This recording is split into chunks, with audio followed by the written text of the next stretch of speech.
itu perang Badar yang tengah, yang besar. Makanya dinamakan Badrul Kubra. Nah, Badrul Kubra ini terjadinya di bulan Ramadan.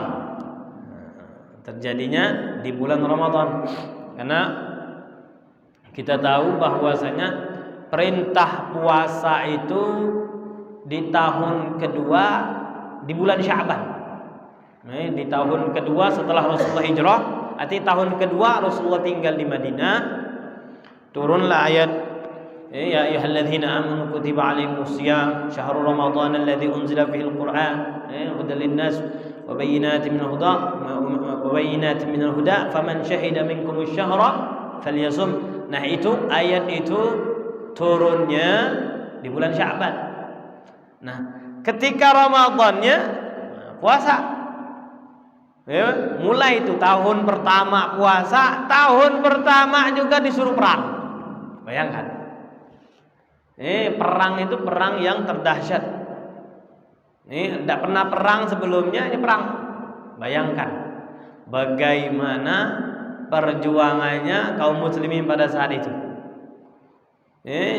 Awal mula wajib puasa, terus berbarengan pula disuruh perang.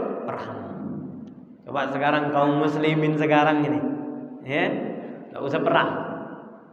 Sudah masuk pertengahan Ramadan saja sudah kalah perangnya. Kerasa kan? Padahal hujan kalah dengan hujannya. Apalagi kalau membayangin kayak di zamannya Rasulullah itu.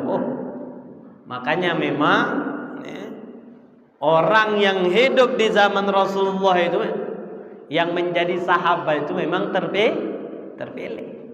Coba bayangkan kalau seandainya kita yang hidup di zaman Rasulullah itu, mungkin kalau enggak jadi orang yang memerangi Rasulullah, jadi orang munafik. Saking beratnya.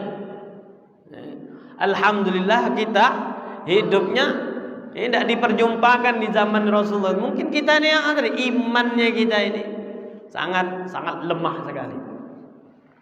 Jadi momen-momen yang terjadi atau peristiwa-peristiwa yang terjadi di bulan Ramadan itu diantaranya perang Badar. Peperangan Badar itu terjadinya di bulan Ramadan. Aduh, dahsyat sekali. Tapi tetap kata Rasulullah perang ya perang. Walaupun bulan puasa, ya Rasulullah nanti dulu lah. Belum kelar yang namanya puasa ini kok langsung ada perintah lagi perang. Tidak ada sahabat protes kayak gitu. Kalau kata Rasulullah perang, ya sudah perang. Juga diantaranya lagi peristiwa di bulan Ramadan turunnya wahyu. Makanya di dalam Al-Quran syahrul Ramadan alladzi unzila fihil Quran.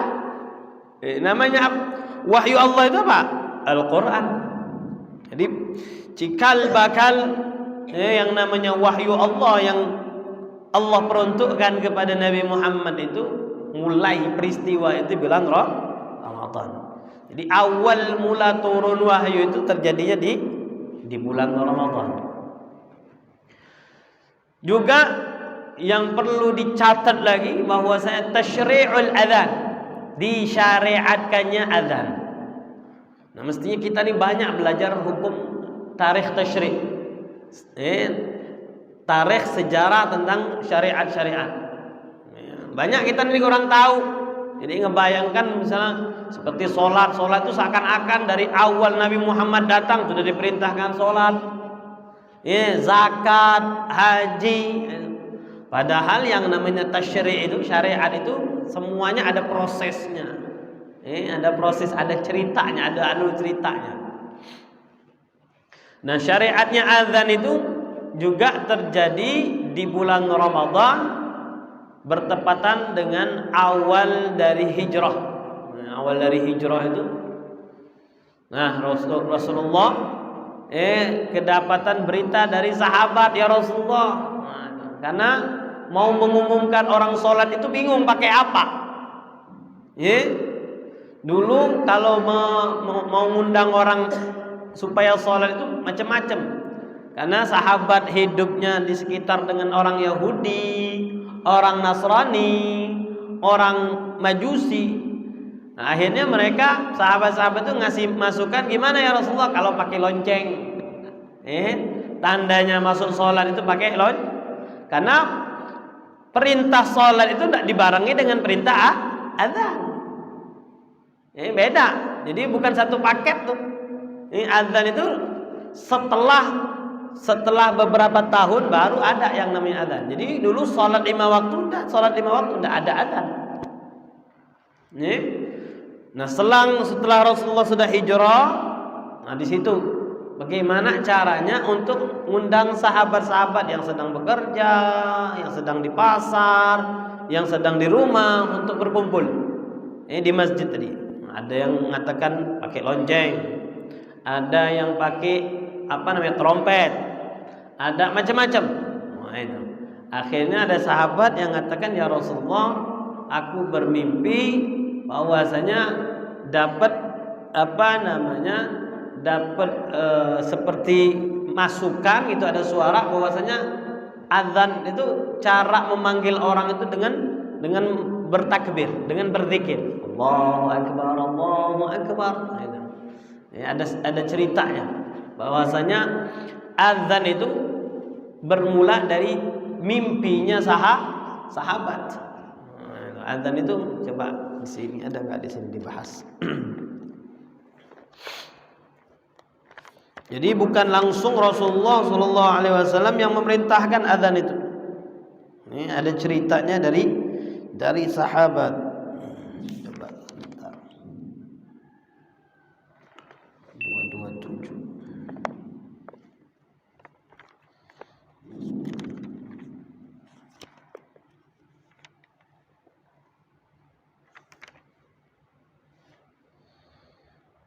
Nah, di sini. Wa aslu masyru'iyatil adhan ar-ru'ya allati ra'aha as-sahabi al-jalil Abdullah bin Zaid ibn Abdul Rabbuh. Jadi asal disyariatkannya azan itu mimpinya sahabat Nabi yang bernama Abdullah bin Zaid. Nah, ya. Jadi kita juga jangan antipati dengan mimpi ya. Jangan karena sering anak suka cerita tidak suka dengan mimpi-mimpi, jangan juga antipati, karena mimpi yang soleh itu memang ada. Kalau seandainya orangnya orang soleh, mimpi soleh itu dari orang soleh. Makanya ceritanya ini kata Abdullah bin Zaid, Abdullah bin Zaid katanya, tafa bi wa ana naimun rajulun. Jadi ada yang mengelilingi aku, mengitari aku sedangkan aku lagi tidur katanya. Faqala, kata orang tersebut yang mengitari aku, kata Abdullah bin Zaid, taqulu Allahu akbar. Kau baca ini, kau ucapkan Allahu akbar. Allahu akbar. Asyhadu an la ilaha illallah. Asyhadu an la ilaha illallah. Terus. Fadzakara al-adhana bi tarbi'it takbir bi ghairi tarji' wal iqamah jamaah. Setelah itu, setelah selesai azannya qomat. Allahu akbar, Allahu akbar, asyhadu an la ilaha illallah. Jadi sahabat tadi mimpi itu. Mimpi didatangi orang, diajarin azan. Akhirnya karena sahabat tadi datang kepada Rasulullah. Qala falamma asbahtu ataitu Rasulullah sallallahu alaihi wasallam. Keesokan harinya, besoknya, paginya aku datangi Nabi. Faqala innahu la ru'ya haq. Cerita bahwasanya aku diajarin ini ya Rasulullah. Kata Rasulullah, itu mimpi yang benar. Itu mimpi yang benar. Ini disebutkan di dalam Musnad Imam Ahmad, Sunan Abu Daud, wa Shahhahu Tirmidzi wa Ibnu Khuzaimah. Dan hadisnya sahih. Jadi syariatnya adzan itu di bulan Ramadan. Syariatnya adzan di bulan Ramadan. Juga yang perlu jadi catatan untuk peristiwa di bulan Ramadan ini, wafatnya istri yang paling dicintai oleh Rasulullah. Wafatnya istrinya Rasulullah itu juga di bulan Ramadan. Bahkan disebutkan bahwasanya wafat itu di tanggal 11 Ramadan. Tanggal 11 Ramadan wafatnya Siti Khadijah. Nah, itu. Tahun itu dikatakan tahun kesedihan. Rasulullah betul-betul kehilangan istri yang sangat ia cintai.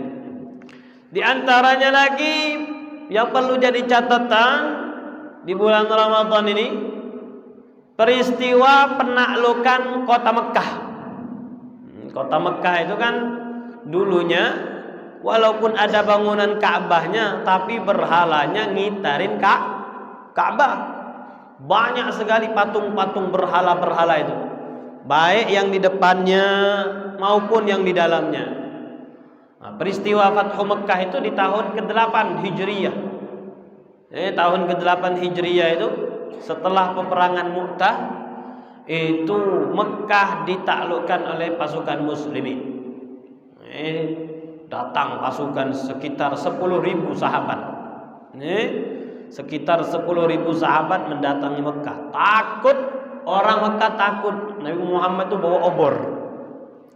Bawa obor, rombongan sahabat tuh. Biar mereka tahu bagaimana jumlah pasukan kaum muslimin. Banyak sekali, semua nyalakan obor. Takut akhirnya. Orang-orang kafir Quraisy sudah takut. Wah, ini Muhammad mau bikin perhitungan kepada kita. Ya sudah. Akhirnya diserahkanlah Mekah tadi. Akhirnya dihancurkanlah Ka'bah.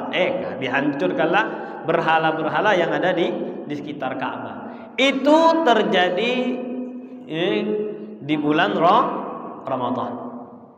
Ada lagi yang perlu dicatat, bahwasanya pernah dengar namanya Jabal Tar.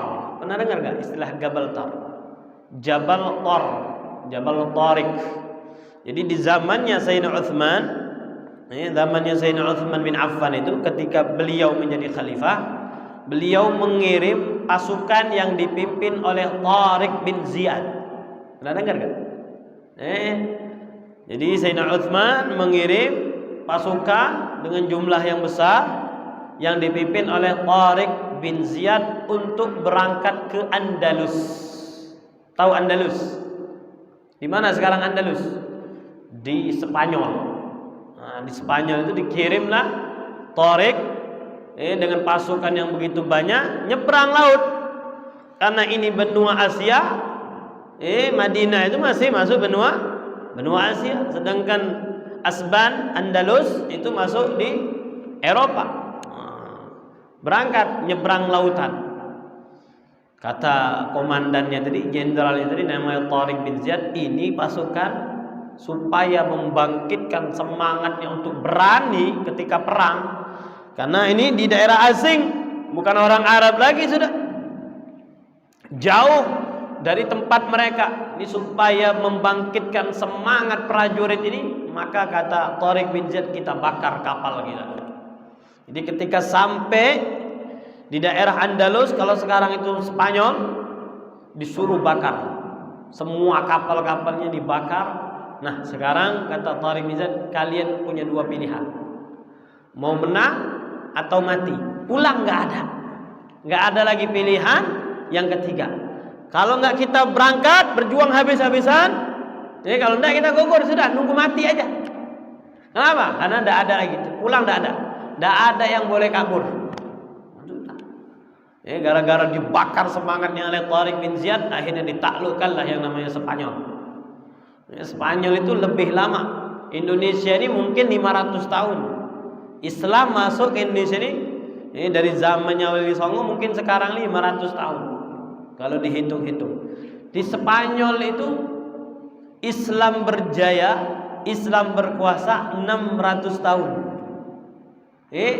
Jadi Asbania itu dari zamannya Sayyidina Utsman ditaklukkan, terus berlanjut sampai 600 tahun.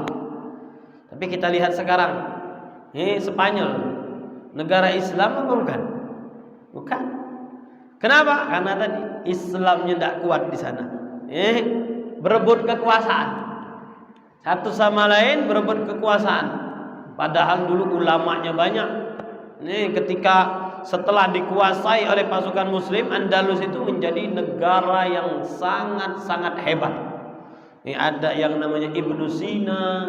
Pernah dengar istilah Ibnu Sina, Ibnu Rushd, Ibnu Khaldun. Nah, itu orang-orang Andalus semua, orang-orang Spanyol semua yang tinggal di Spanyol. Jadi di zaman itu perkembangan yang namanya ilmu dahsyat sekali. Tapi yang namanya nama tinggal nama saja. Tidak ada lagi. Masjidnya sekarang dijadikan rumah ibadah yang lain dan sejenisnya. Kenapa? Tadi pemimpinnya itu berebut kekuasaan, akhirnya disusupi, habis. Akhirnya terjadi yang namanya peperangan salib, diusir semua. Jangan tinggal lagi Islam, tidak ada di sini. Kalau enggak, pilih dia murtad atau mati atau diusir. Jangan tinggal di sini, habis. Yang namanya Islam itu di daerah Spanyol itu udah habis. Tinggal monumen-monumen sejarah. Nah, itu terjadinya di bulan Ramadan. Sedikit cerita sejarah tentang bulan Ramadan yang mau kita sampaikan di pagi yang mulia ini tentang zakat. Zakat itu ada dua macam. Zakatul mal wa zakatul badan. Zakatul mal dan zakat yang namanya zakat fitrah. Zakat badan artinya zakat fitrah. Zakat mal cuma 6. Zakat harta itu cuma 6 jenis. Nah, ini harus perlu dicatat bahwasanya zakat mal itu cuma 6 jenis. Yang pertama an-na'amu, binatang ternak. Binatang ternak itu hanya meliputi onta, sapi, dan kambing. Tidak ada yang namanya zakat entok. Tahu entok? Ada? Tahu ya? Tidak ada zakat entok. Zakat ayam tidak ada. Walaupun dia punya ternak ayam dari ribuan. Siapa yang di rumah ini bosnya ayam? Ada? Banyak. Dan biasanya kan kalau yang punya ayam apa namanya? Ayam negeri. Kalau di sini apa namanya? Ayam? Nah, itu ayam beras. Wah, itu kan banyak tuh. Ini ribuan bahkan.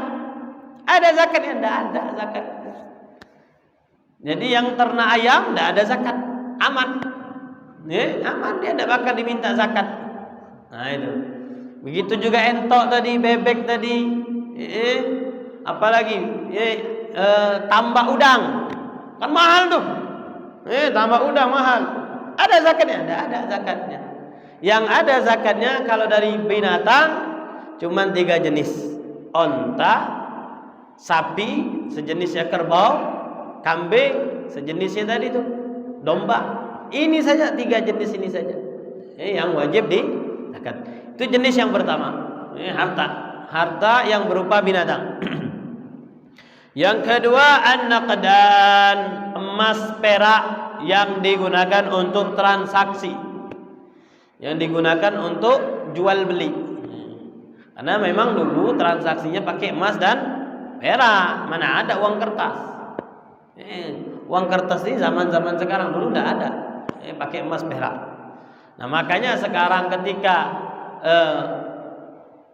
bagian dari transaksi itu sekarang menggunakan uang, maka uang ini dikiaskanlah oleh ulama sekarang ini menjadi bagian dari emas perak. Makanya kalau seandainya nyimpen uang, ya sudah kena zakat emas dan perak. Di rekeningnya banyak tuh. Misalnya yang pensiun misalnya banyak, ya sudah kena. 1 M ya sudah setiap tahun dia. Kalau seandainya sudah nisabnya, memang nisab. Nisabnya itu berapa? 85 gram emas. Berapa 85 gram emas sekarang? Harganya diuangkan berapa? 1 gram emas berapa? Pak, berapa Pak? 1 gram emas? Nggak tahu. Siap? 1 juta? 1 juta? Nggak nyampe? Murah berarti. 1 gram. Wah, kalau 1 gram 600 berarti murah betul. Nah, kali kan 600 dikali 85. Berapa juta? Berapa juta? Hah? 80 juta. 60 juta. 60 juta dibagi 2,5. Dibagi 2,5. 60 dibagi 10 6 juta. 6 juta dibagi 4 berapa? Hah? 2 ya? Nah, 2 juta. Zakatnya berarti zakatnya 2 juta. Nah, itu namanya zakat emas dan perak. Kalau sekarang duit fulus. Ya. Itu yang kedua. Urudut tijarah. Barang niaga. Perniagaan. Sama nih. Kalau seandainya dia punya dagangan, punya perniagaan, punya bisnis, entah itu bentuknya sembako, entah itu bentuknya toko, nah itu dia jualan-jualannya itu. Kalau seandainya sudah dihitung sampai nisab, ya sudah, maka keluarkanlah zakatnya tadi ketika sudah masuk ke 1 tahun. Dan sampai 1 tahun kena. Nah, itu 2,5% juga. Itu yang ketiga. Yang keempat al-mu'asyarah. Nah, zakat yang 1/10. Zakatnya 1/10. Apa itu? Zakat tumbuh-tumbuhan dan zakat buah-buahan. Ini pun harus dilihat, tidak semua tumbuh-tumbuhan dan buah-buahan yang wajib dikenakan zakat. Punya kebun durian. Wah, duriannya musangking. Wah, mahal sekali. Ada berapa pokok? Ada 100 pokok. Misalnya. Mahal lah itu kira-kira. Kalau yang 100 pokok musangking, berapa itu? Nah itu, apakah wajib zakat? Tidak wajib zakat.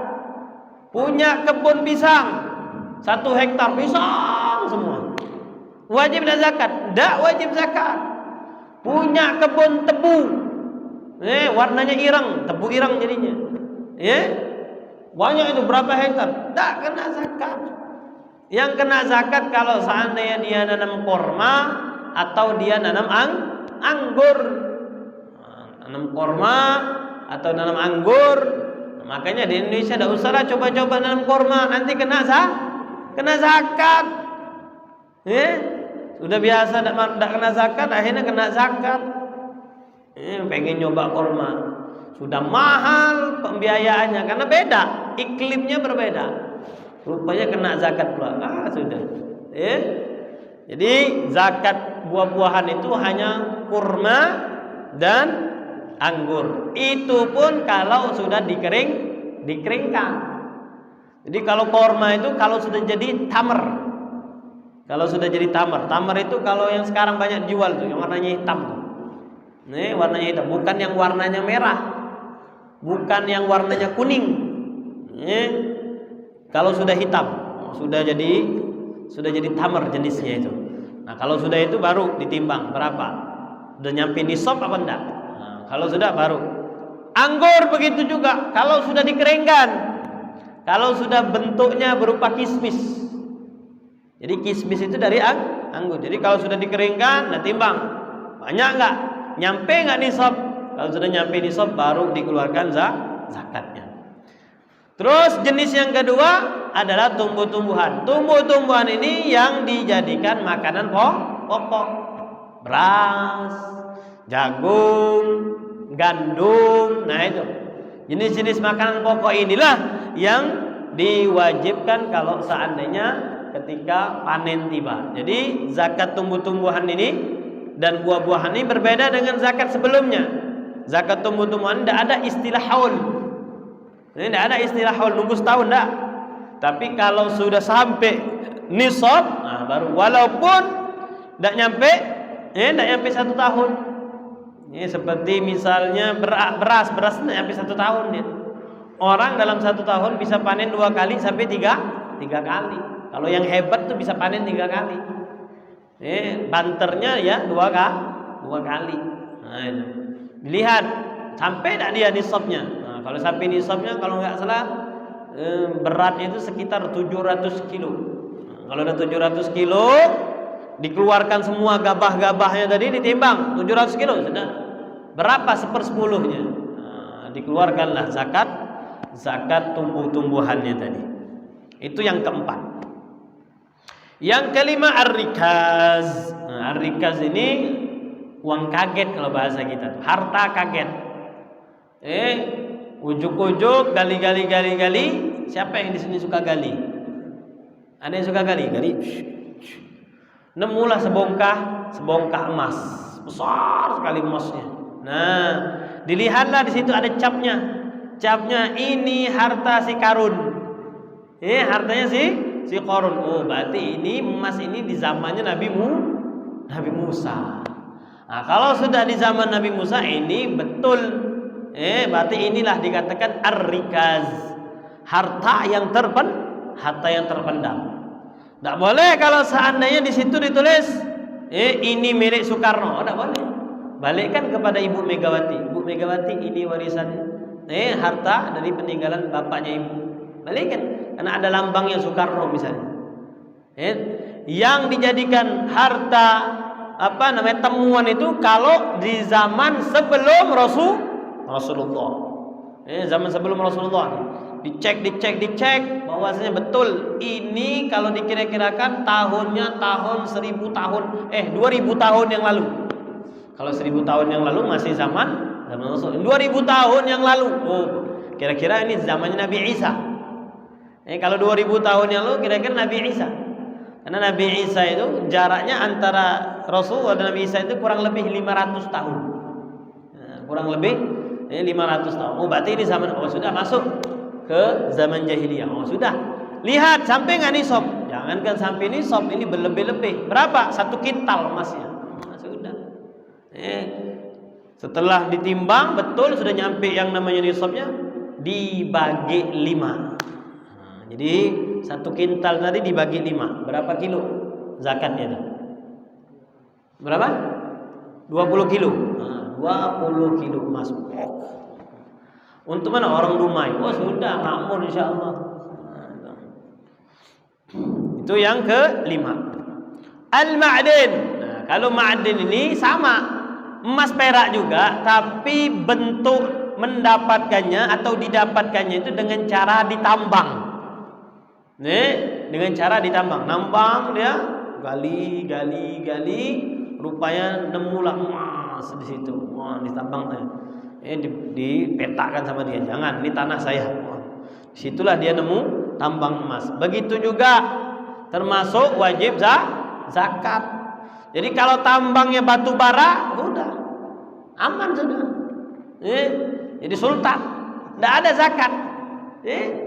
Dia punya tambang batu bara, tambang timah, nikel dan sejenisnya, tidak ada yang namanya zakat.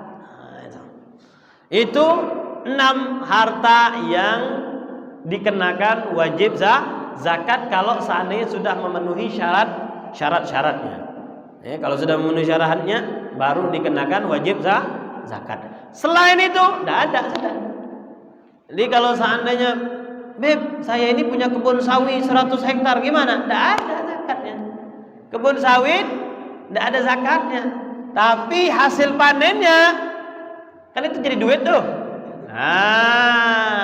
Jadi duit masuk rekening, ngendap setahun. Sudah. Kena zakat.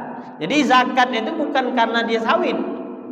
Zakat itu karena uang yang dia dihasilkan tadi, yang mengendap selama satu tahun tadi. Itu. Ya, yang lainnya misalnya apa saja, misalnya tadi dia punya ternak ayam tadi misalnya. Memang dia tidak dikenakan zakat ternak tadi, tapi uangnya tadi itu yang masuk di tabungannya tadi selama 1 tahun, disitulah dia kena zakatnya. Selanjutnya yang terakhir adalah zakatul badan, zakat fitrah. Nah, ini yang akan kita bahas karena penting, karena zakat fitrah itu adanya ya di bulan Ramadan. Zakat fitrah adanya di bulan Ramadan. Beda dengan zakatul mal. Zakatul mal jangan diidentikan mengeluarkannya di bulan Ramadan, salah itu. Zakatul mal, zakat harta itu bukan waktu mengeluarkannya itu di bulan Ramadan. Karena patokannya itu kalau tidak dia panen atau dia haul 1 tahun. Jadi jangan sampai mengeluarkannya itu terlalu jauh dari dari waktu yang sudah ditentukan. Semestinya dia ini zakatnya ini bulan Maulid untuk bulan Maulud. Tapi nantilah katanya Ramadan saja, THR, padahal zakat. Dibilangnya THR itu berian cuma-cuma, ini zakat ini THR. Nipu namanya segitu. THR, zakat ya zakat, bilang ini zakat saya. Kadang banyak orang keliru, dibilangnya THR padahal zakat.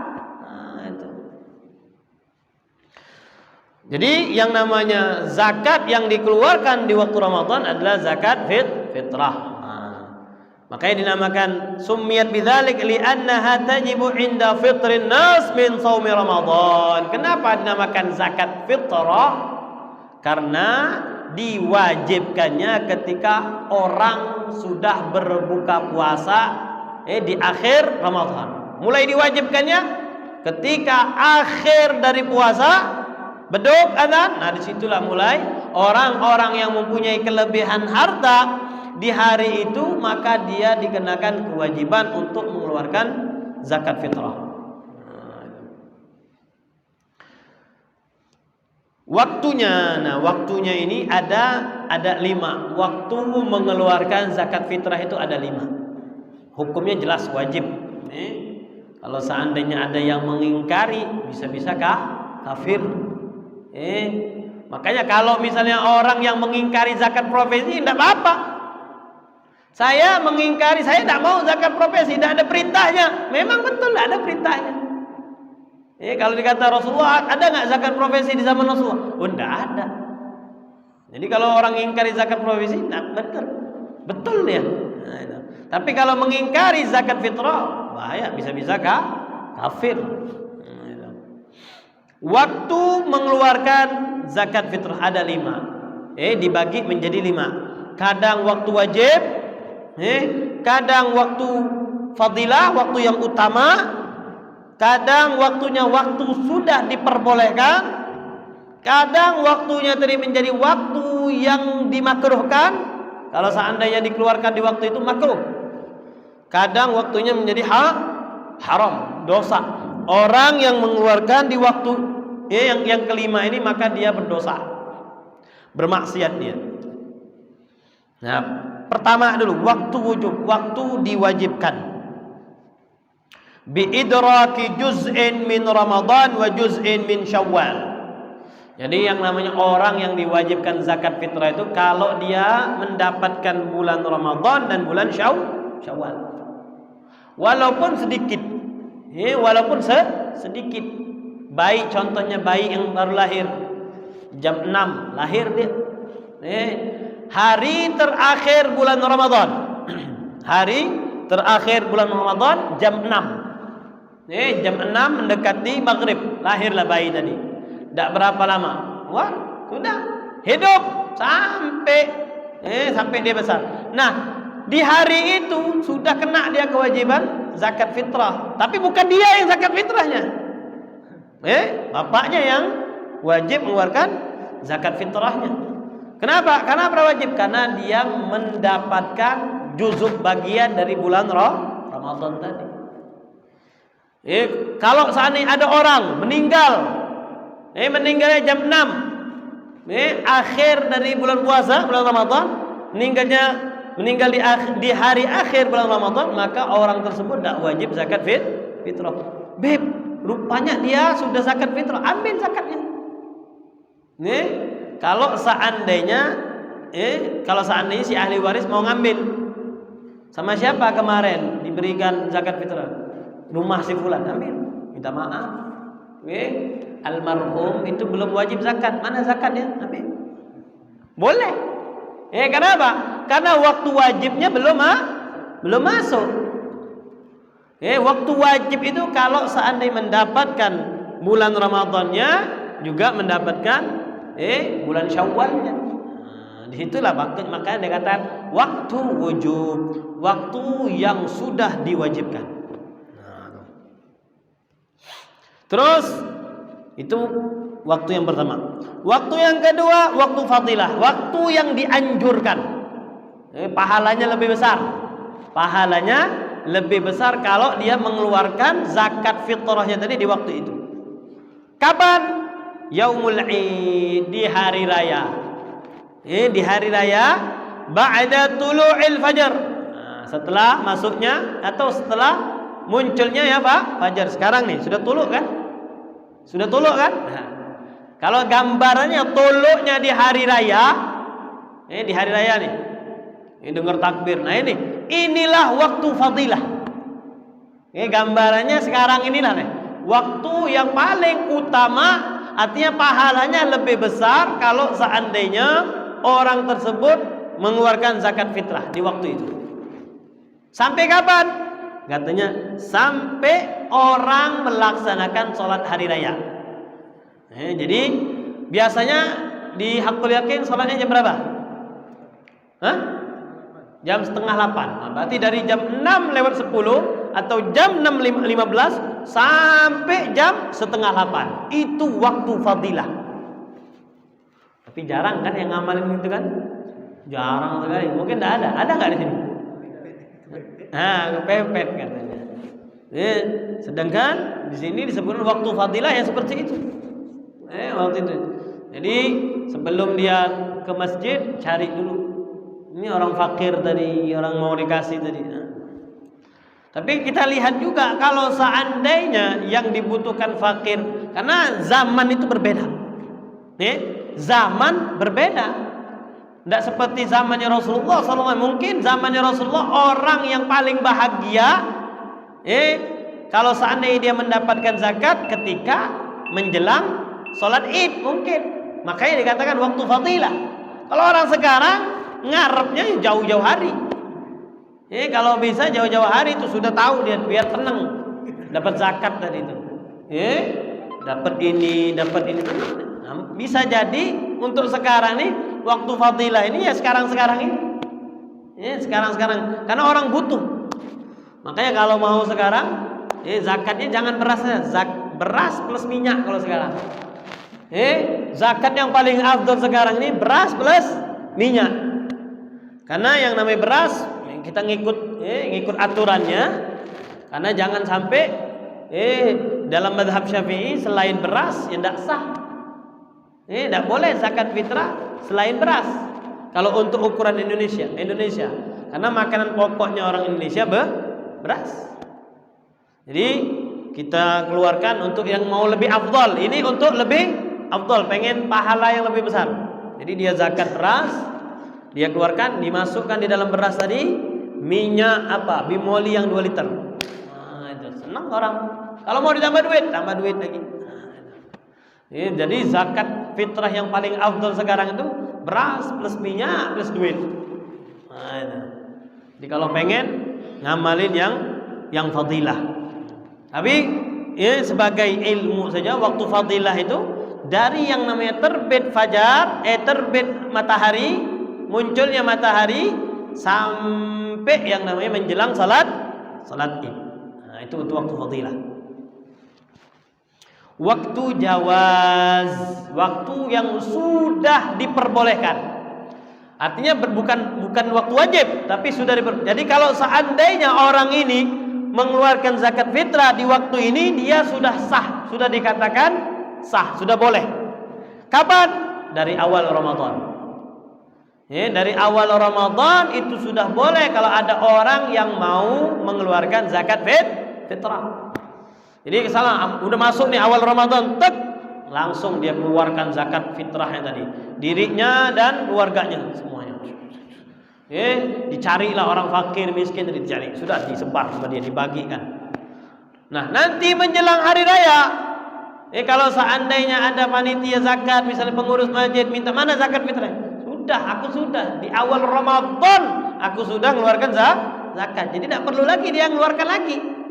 Tidak perlu lagi karena dia sudah mengeluarkan jauh-jauh hari di awal Ramadan, sudah boleh. Nah, yang keempat waktu karahah, waktu yang dimakruhkan.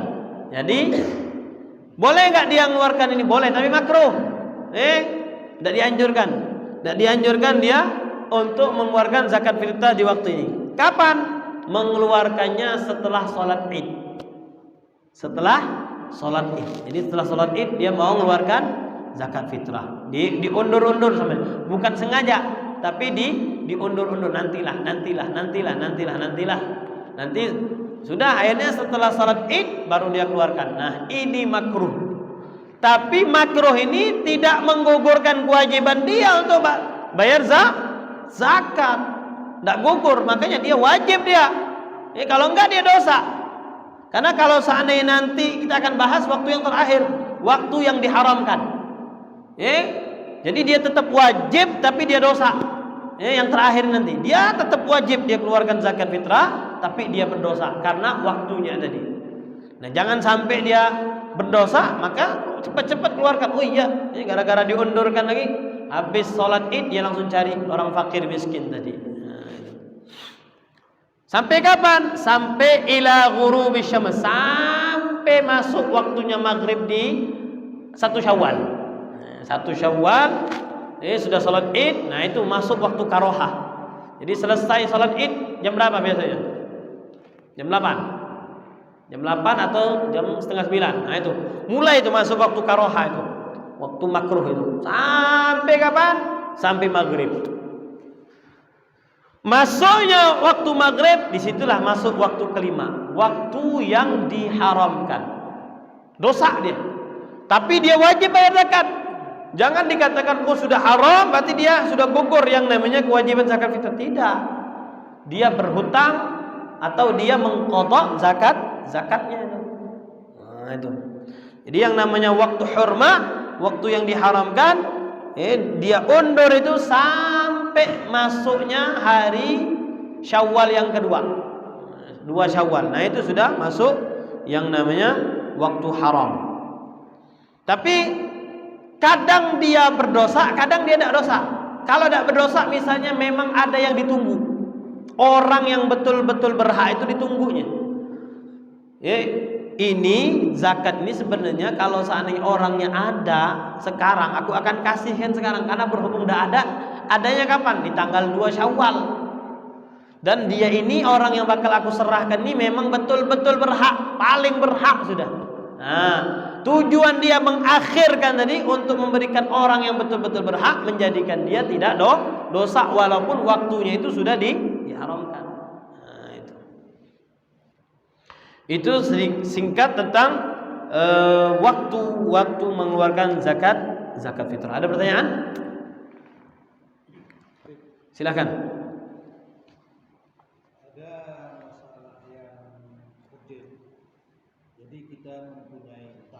Utang. Jadi untuk pembayaran utang ini kita cicil, pas pula dalam waktu Ramadan ini kan. Jadi mana yang kita dulukan, membayar zakat atau untuk mencicil utang? Di sini kita masuk ke alaman tajib, kepada siapa diwajibkan zakat. Kepada siapa yang namanya diwajibkan. Jadi kita harus tahu. Apalagi zakat fitrah. Sebelum kita membahas zakat fitrah, kita bahas dulu syarat wajibnya berzakat. Syarat wajibnya berzakat itu pertama ada 5. Syarat wajib zakat itu ada 5. Pertama Muslim, Islam. Jadi orang kafir sekaya apapun Heritanu tidak wajib dia zakat. Heritanu yang punya TV banyak, punya bank dan segala macam, wajib. Heritanu, kau wajib zakat, kau kaya. Kata Heritanu, enak betul. Aku kan kafir. Aku kan non Muslim, jadi tidak wajib dia zakat. Jadi syarat yang pertama dia harus Muslim. Nah, sekarang murtad. Kalau murtad kena dia. Kalau ada orang yang murtad kena dia. Ketika dia murtad, dia belum boleh dia beribadah. Zakat kan ibadah. Nah, ketika dia murtad tadi zakatnya enggak diterima. Tapi ditahan hartanya tadi. Ini harta ditahan. Kalau seandainya dia masuk Islam lagi, maka dikodoklah. Dikodoklah harta yang ketika sudah waktunya belum dia keluarkan karena tidak sah. Kenapa? Karena dia waktu itu dalam keadaan murtad. Ketika masuk Islam lagi, qadha harta yang wajib kamu zakatkan ketika kamu waktu saat murtad tersebut. Tapi kalau kafir, asli kafir, enggak wajib dia zakat. Itu yang pertama, syarat wajib zakat. Yang kedua, al-hurriyah, merdeka. Kalau sekarang sudah merdeka. Jadi kalau seorang budak walaupun kaya, enggak wajib dia. Beda kalau budak Melayu. Budak Melayu kaya, wajib zakat. Wajib zakat. Oh, aku ni budak, kata orang Melayu tadi. Oh, enggak, budak di sini bukan budak Melayu. Budak yang diperjualbelikan. Wajib zakatnya. Yang ketiga, ta'ayyunul milik. Benar-benar kepemilikannya tadi. Jelas kepemilikannya tadi. Maka fala tajibu zakah ala ma wuqifa ala jihatin 'amma kal fuqara au al bait. Jadi tidak boleh zakat kalau contohnya nih. Kalau seandainya ini tanah ini atau dagangan ini hasilnya ini untuk orang fakir. Jadi kalau ada orang mewakafkan hartanya ini untuk orang fakir. Nah, kalau dimiliki orang banyak, maka tidak wajib ini harta ini, walaupun hasilnya banyak. Ini seperti yang di Mekah itu. Di Mekah itu ada orang yang mewakafkan hotel untuk penduduk Aceh. Tahu? Ada orang Aceh mewakafkan hartanya tadi yang sekarang dibangun hotel itu untuk orang Aceh. Jadi kalau ada orang Aceh dapat bagiannya. Nah, orang yang seperti itu, hotel itu tidak wajib dia zakat. Kenapa? Karena milik orang banyak. Nah, berbeda kalau seandainya ini hotel ini aku wakafkan kepada Syawal. Jadi Syawal dapat hasil dari hotel tersebut. Sudah, kena. Karena orangnya tertentu. Jadi ketika sudah sampai haul, kena dia. Nah, itu. Jadi jelas kepemilikannya harus jelas. Yang keempat, zakat yang keempat tamamul milk. Yang namanya kepemilikannya sempurna. Kepemilikannya sempurna. Jadi kalau seandainya tadi, kalau budak tadi dia tidak wajib zakat. Kenapa? Kepemilikannya tidak sempurna. Kadang hartanya diambil oleh majikannya tadi. Terus yang kelima, tayaqqunul wujud. Wujudnya itu ada orang yang bakal berzakat tadi ada. Jadi kalau seandainya ada orang yang mendapatkan warisan, kadang nanti pembahasan warisan ini kadang belum boleh dibagi warisannya. Belum boleh dibagi warisan. Kenapa? Karena ada yang ditunggu. Siapa yang ditunggu? Janin. Nah, jadi tidak bisa kita nentukan harta ini berapa karena tidak tahu yang keluar itu laki-laki atau perempuan, 1 atau 2 atau 3 atau 7. Nah, kita tidak tahu. Nah, makanya itu warisan yang seperti itu mauquf, nunggu dulu kalau sudah lahir. Nah, kalau yang seperti ini tidak wajib. Ini orang kaya tapi masih dalam perut. Orang kaya sudah jadi sultan tapi masih dalam perut. Nah, dia ini tidak wajib dia zakat.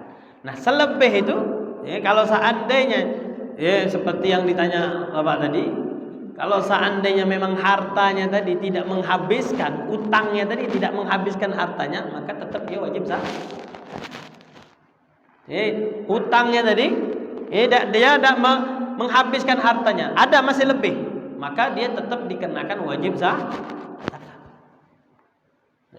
Itu jawabannya tadi itu. Makanya di sini disebutkan kalau untuk zakat fitrah berbeda dengan zakat mal. Zakat fitrah itu tidak perlu nunggu 1 tahun atau panen. Zakat fitrah itu ngelihat di hari rayanya tadi, di malam hari raya dan di hari rayanya punya stok berlebih tak? Punya stok berlebih tak? Di hari raya sampai keesokannya punya stok berlebih. Kalau punya stok berlebih, wajib dia keluarkan zakatnya. Makanya tajibu ala kulli muslim. Zakat fitrah itu wajib bagi setiap muslim yang merdeka yang memiliki quti yaumil id wa lailati, punya stok makanan di hari dan di malam hari raya. Cukup. Cukup dia sudah tidak bakal kelaparan. Nah, Berlebih. Nah, yang berlebih inilah yang dia wajib keluarkan zakatnya. Makanya kadang orang miskin, walaupun dia miskin dalam 1 tahun, bisa dia diwajibkan kena zakat fitrah. Kenapa? Karena di hari itu dia berlebih. Jadi mana tadi yang mana diprioritaskan? Ya, kalau seandainya dia punya kelebihan harta cukup dia tetap bisa bayar hutangnya, maka dia tetap dikenakan zakat. Ada lagi? Silakan.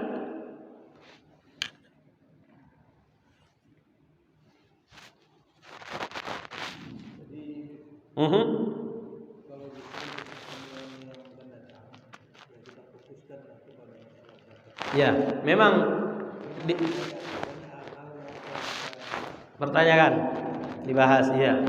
Jadi memang kita titiknya nanti untuk subuh kita zakat, untuk sore kita bahas puasa. Nanti kalaupun mau diselang-seling, silahkan. Jadi pertanyaannya pun boleh divariasikan. Yang sore bisa nanya tentang zakat, yang pagi bisa nanya tentang puasa. Silakan.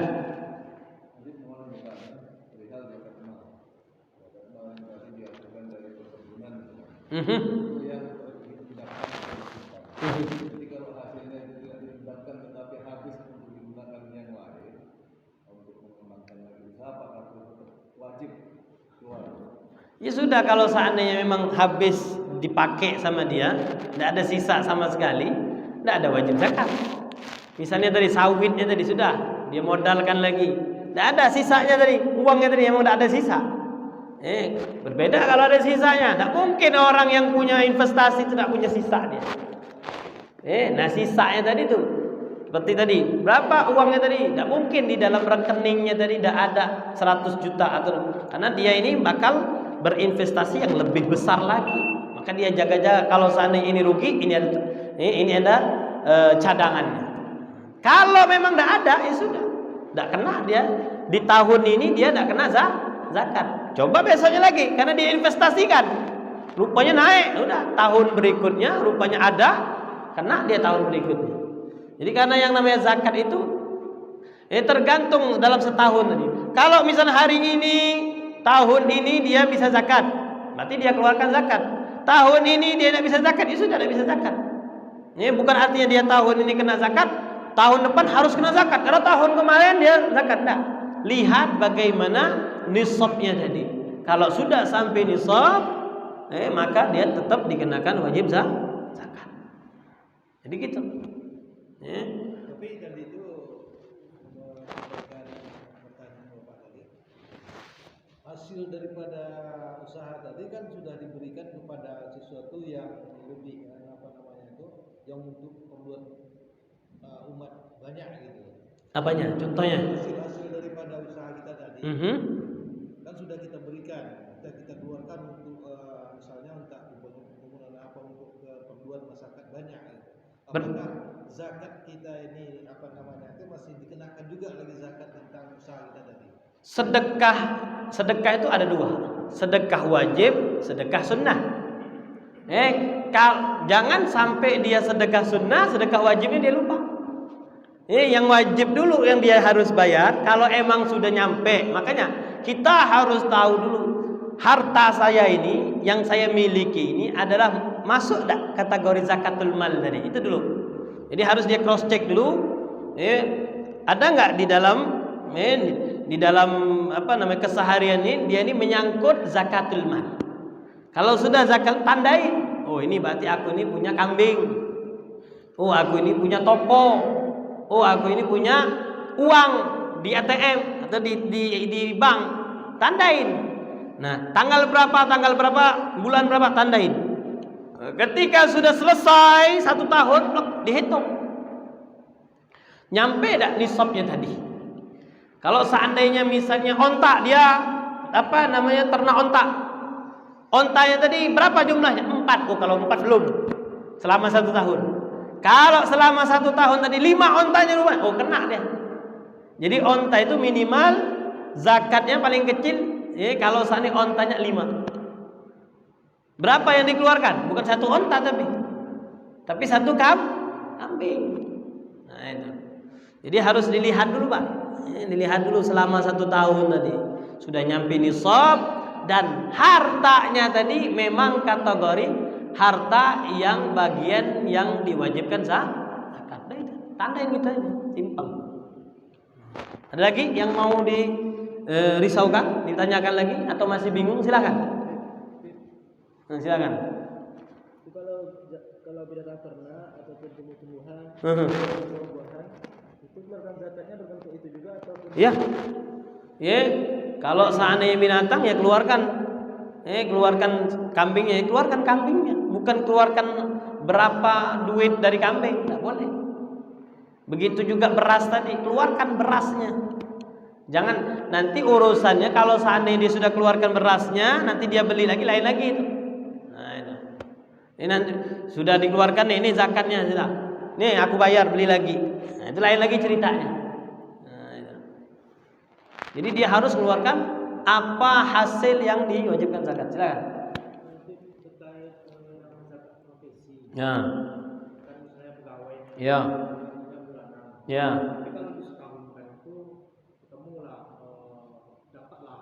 Ya. Ya. Itu gimana status zakatnya? Apakah bisa dikeluarkan tiap bulannya atau nggak wajib zakat? Zakat profesi itu silahkan abang mau mengeluarkan zakat profesi silahkan. Kalau menurut pendapatnya Syekh Yusuf Al-Qaradawi diwajibkan dan bagus. Bukan artinya tidak bagus. Kalau ada orang bahwasanya saya ini penghasilan saya ini lebih dari profesi saya ini. Dokter tuh masya Allah penghasilannya. Jadi dia mengeluarkan zakatnya tadi karena dia jadi dokter tadi banyak hasilnya selama 1 tahun. Jadi kalau dia mau ngikutin pendapatnya Syekh Yusuf Al-Qaradawi bagus. Nah itu tadi, ada yang mengatakan di bulanan. Pendapat sekarang ini pendapat sekarang. Jadi caranya itu dipotong per bulan. Dipotong per bulan dari gaji ini. Sah. Dikatakan dia sudah mengeluarkan zakat. Tapi apakah harus ngikutin pendapat ini? Tidak. Silahkan. Kalau kita mau mengeluarkan zakat itu boleh. Tidak mengeluarkan juga kita tidak dosa. Tidak dikatakan kita ini tidak bayar zakat. Kalau menurut pendapat yang pertama. Tapi kalau menurut pendapat yang kedua kena kita dosa. Karena dia berpendapat zakat profesi dan caranya pun boleh dengan per bulan itu bagian dari zakat yang wajib, sudah dosa gitu. Sebagaimana contohnya kalau kita mengeluarkan zakat fitrah dengan uang. Zakat fitrah dengan uang. Kalau menurut Syafi'i tidak sah orang yang berzakat fitrah dengan uang, tidak sah.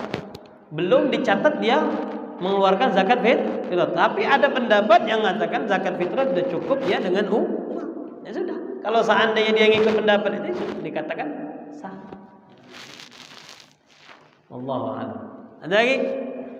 Kita cukupkan. Kita mau salat Isya. Insyaallah di pertemuan selanjutnya kita akan bahas tentang apa tadi? Zakat fitrah, takarannya ya, takarannya. Terus siapa saja yang berhak diberikan zakat. Wallahu a'lamu bis-shawab. Subhanakallahumma wa bihamdika asyhadu an la ilaha illa anta astaghfiruka wa atubu ilaik.